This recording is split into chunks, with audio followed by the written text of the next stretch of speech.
So a common question we get asked around the Measures app is, can we send our clients reports? And the answer is, of course.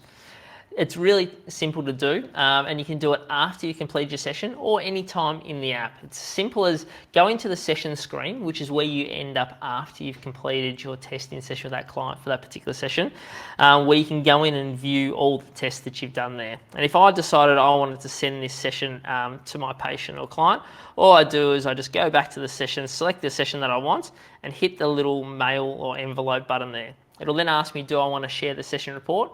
And I push yes. And it takes, usually somewhere between 3 and 10 seconds, depending on how much data has been collected in that session, to be able to send a report, as you can see there, happening in real time.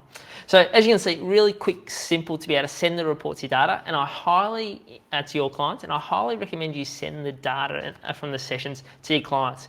It creates a great experience for your clients. It helps educate them more, but also it's something that they're likely to take away and show their friends, families, and the other people who are working with them towards their goals as well, which then obviously is a great result and a great outcome for your business in generating hopefully new clients coming in through your door.